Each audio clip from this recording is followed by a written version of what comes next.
Hello, and a warm welcome to this pleasure talk. This is an invitation to to dive deep into a journey of pleasure and why it's actually allowed, why we actually are allowed to enjoy food and how we can do it so that we can really do it without guilt.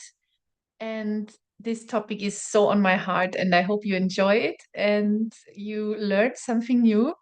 And yeah, first of all, really celebrate yourself for being here, for watching this video, because that really means that you are willing to learn again, to feel pleasure and to allow it to yourself. This is really important and, in my opinion, so important. Yeah, for us as an individual, but also for the whole world, because when we are happy, enjoying our life, and also we are self-confident about it, that really changes so much around you. So, welcome and yeah, have fun with this beautiful presentation I prepared for you. I'm going to start it now. And yeah, it really is about taking out the pressure and going to the pleasure. So, yeah, before I begin, I would really ask yourself to maybe reflect what comes actually to your mind when you think of pleasure, when you hear pleasure connected to food. What is your individual thing that you think about? So, because this is so individual, everybody has a different, association. Everybody thinks of different things, and that's beautiful. And that's, yeah, how we are. We are so individual and different. And yeah, that's honestly really impressing for me also to see the different yeah things of pleasure. And yeah, what is actually pleasure? What does pleasure actually mean? So pleasure is a positive sensory experience connected with a sense of well-being. And it requires two things. It requires trained senses and an inner willingness to experience that pleasure.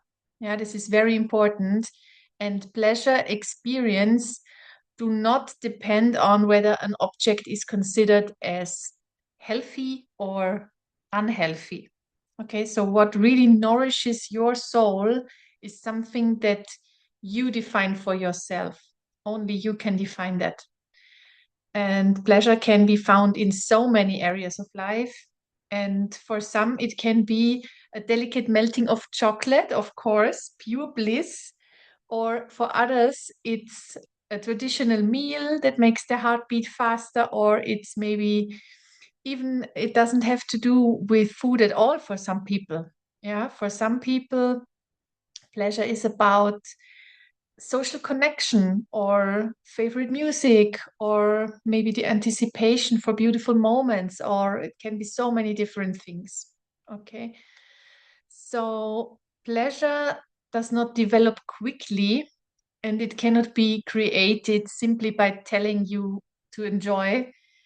So to be able to enjoy really means exploring the world with all your senses and at your own pace and finding what really truly feels good for you and having also the ability to take good care of yourself. That's also important. So, yeah, this is exactly where many people sometimes struggle. Many of my clients too, because, yeah, many are in a constant functioning. And then when I ask the question, what do you actually really enjoy? What do you like? What is good for your soul?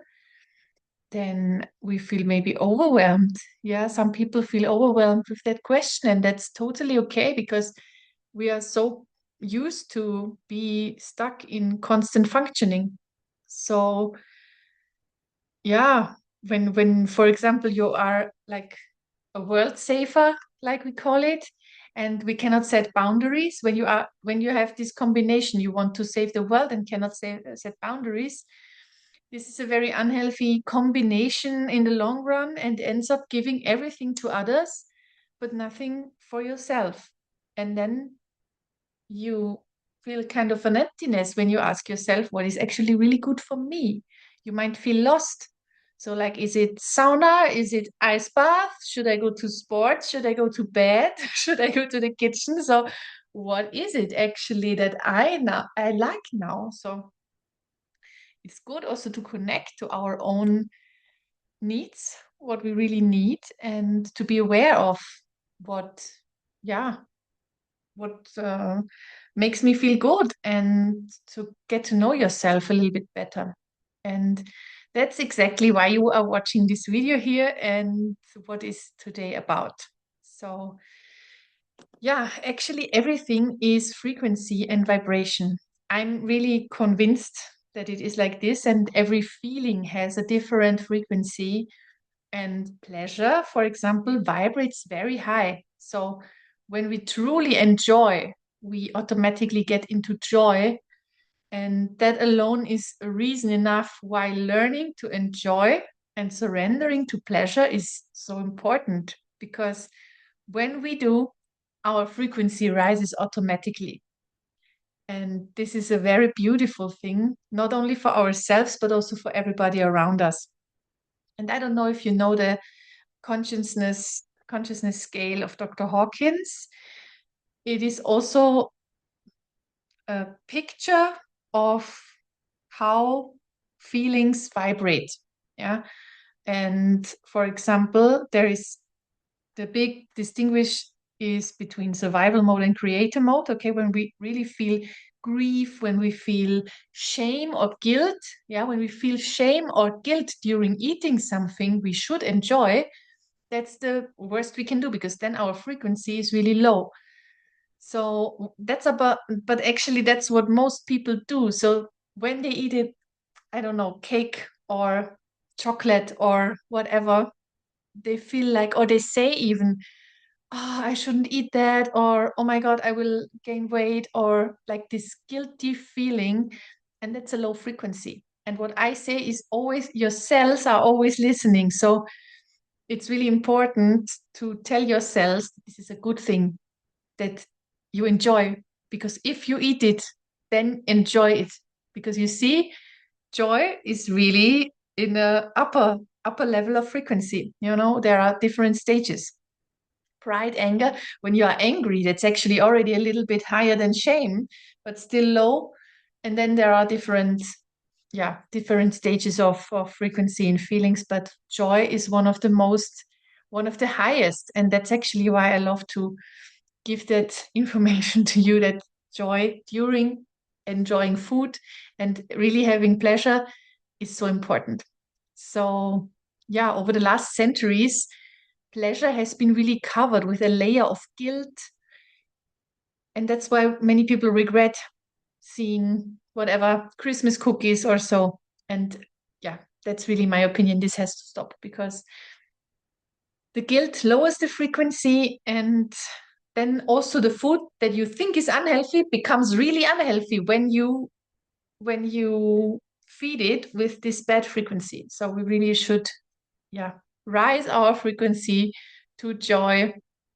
Of course, sometimes this is easier said than done. I know what I'm talking about, but that's why you're here. That's why you're watching that video. And that means you are capable. So stay tuned, because capacity, yeah, of allowing pleasure is so important. As we have heard, pleasure requires the ability to experience pleasure. So we also call it maybe pleasure competence, you could say. So the ability to even allow ourselves to enjoy. And the key question is, are you able to allow yourself to experience pleasure? How do you feel about that? Ask yourself honestly, is pleasure actually something that feels natural to me? Or does it take effort or overcoming? Both is okay. So it's not about judging it. It's just to get conscious about what is it for me. And yeah, as I said, just the fact that you're watching this video shows that you are willing to learn it, to relearn it. And that's the first step. Willingness is a huge step and super important. And yeah, pleasure is much more than only good food. It's powerful opportunity also for personal growth and energetic expansion too. So conscious pleasure can be used really to raise your energy. And what I see often is black and white thinking in nutrition, especially. Nutrition often becomes problematic because it affects everyone and it's extremely individual. So today it's, for example, sugar is bad, dates are good, or whatever. It's framed, it's this absolute thinking has to stop in nutrition because it's so important to see it individual, and every food has its time and its amount in that is okay, and it will not harm you. Okay, it's always the amount.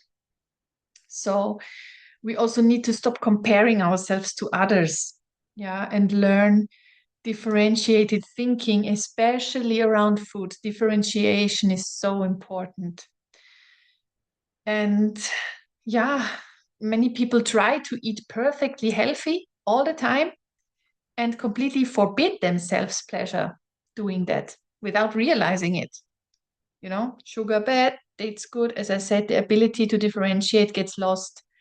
And when the ability to differentiate gets lost, also our pleasure gets lost.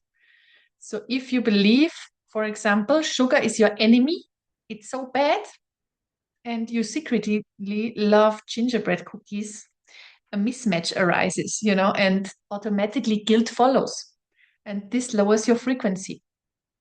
So we really need to treat ourselves more lovingly, but not only ourselves and also others. It always starts with yourself. When you learn to treat yourself lovingly, it's the best you can do. There is where it starts, you know, and judging others based on what they eat creates separation also.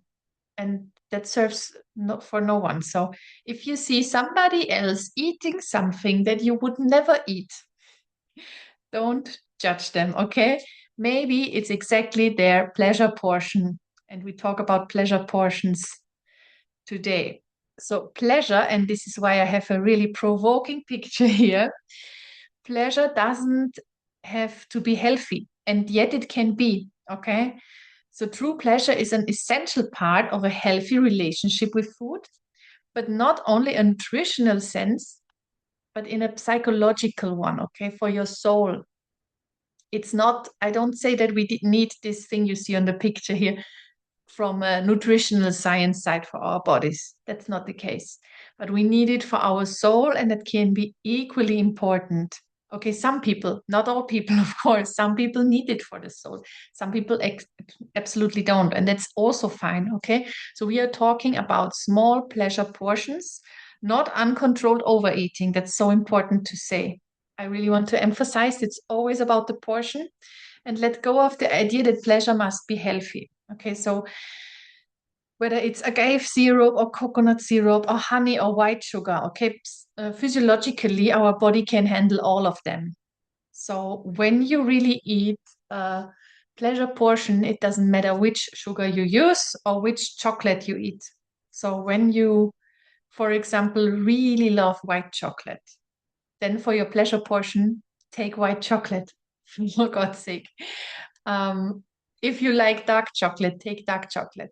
But don't take the dark chocolate only because it's said to be more healthy than a normal chocolate or than the chocolate that you would like. Okay, so really, or whatever it is, it can also be whatever chips or something you really enjoy. Okay, it's like pleasure portion is one or two cookies, depending on the size, of course, could be three or two pieces of chocolate, yeah, not the whole bar. So it's important that we know we eat our pleasure portion not against hunger, yeah, or against emotional emptiness. This is not pleasure. Pleasure goes away when we have other motives, in mind. But in small conscious amounts, the type doesn't matter. That's what I want to emphasize. And choose what really, yeah, tastes best for you. That's That's the message I want to get over. Mm.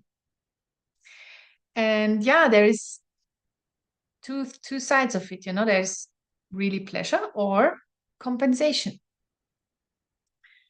And this part is very individual because some people use food also as emotional compensation for stress, for sadness, for loneliness, or as a reward.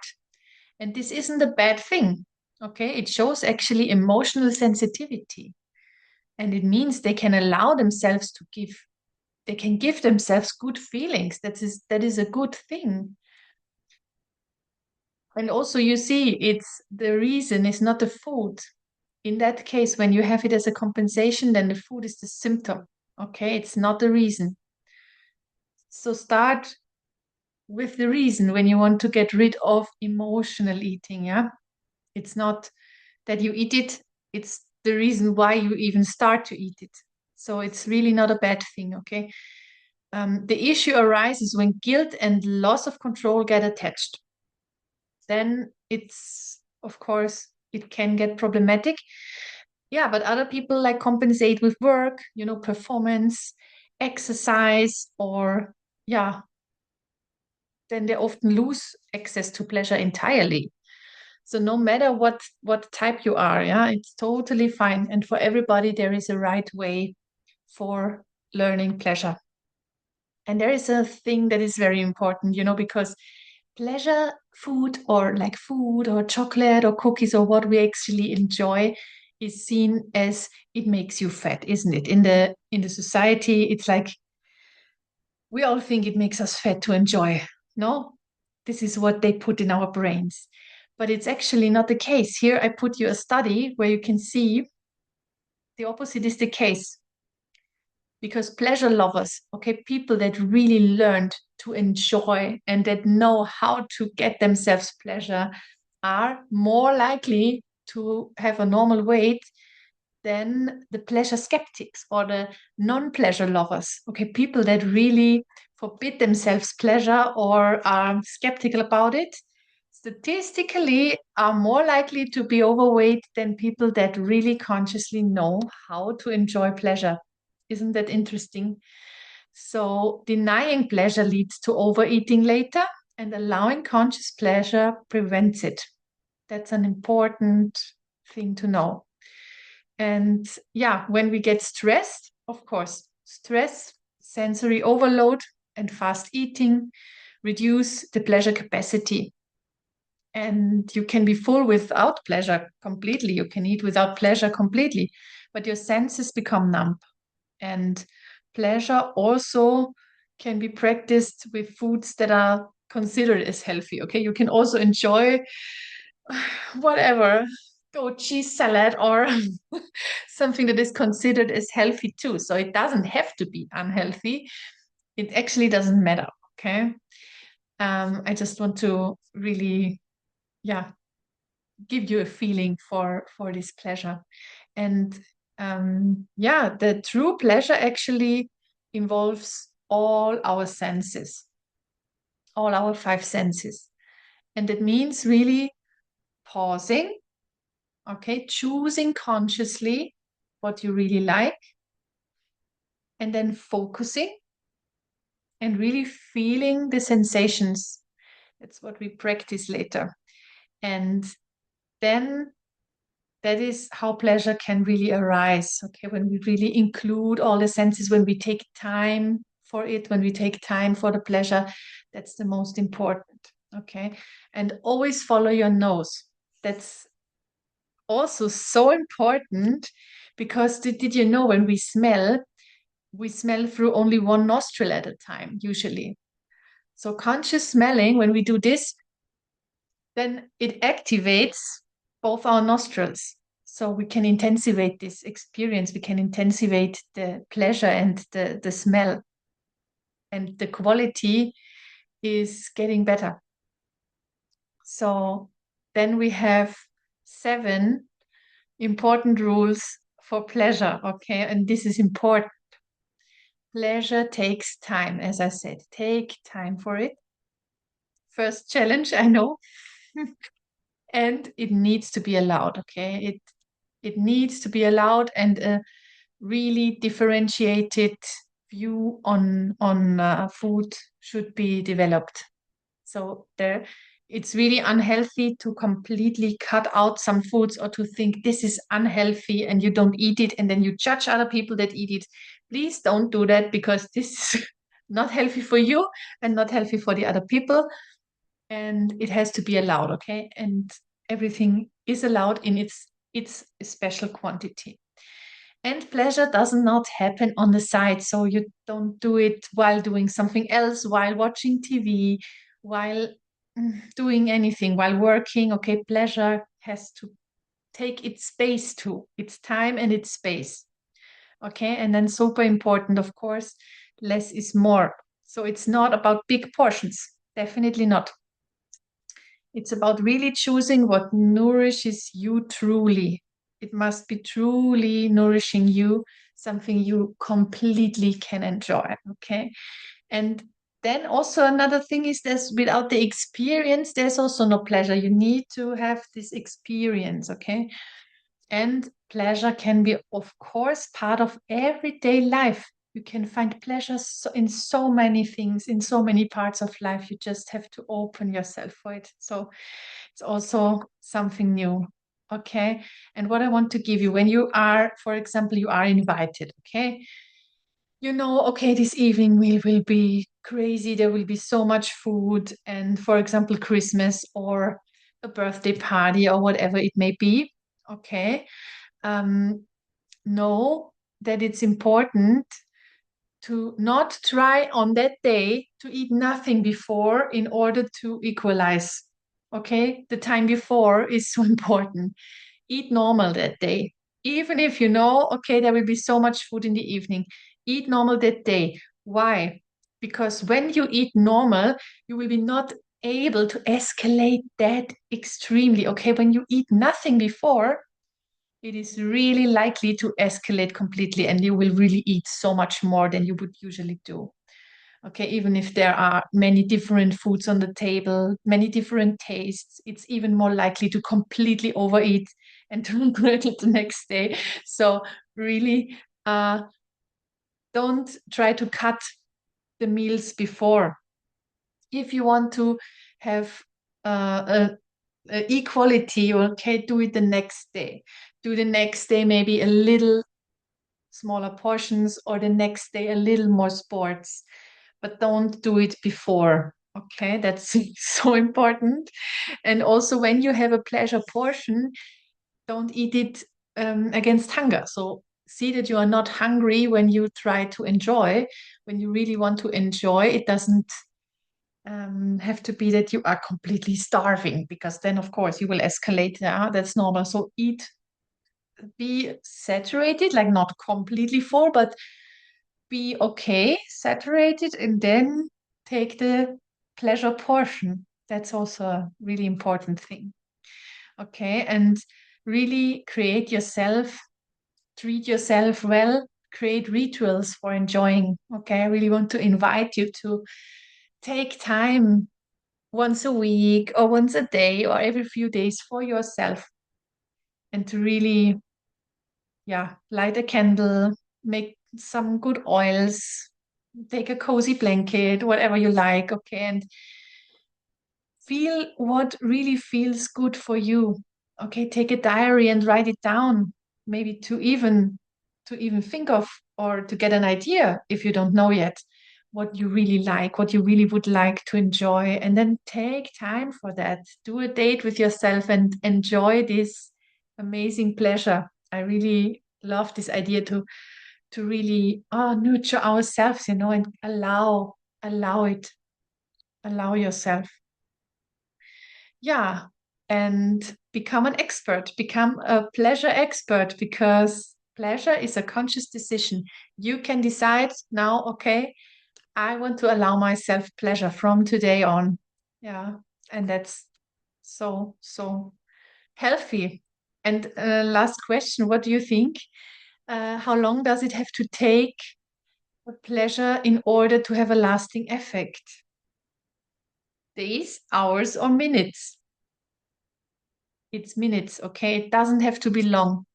It doesn't have to be a long experience. It can be a very short but very intense experience that you will remember forever. Okay.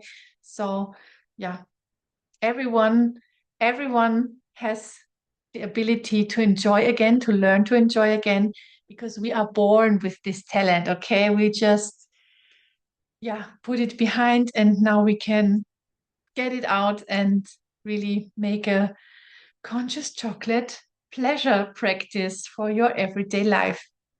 Thank you for listening and enjoy.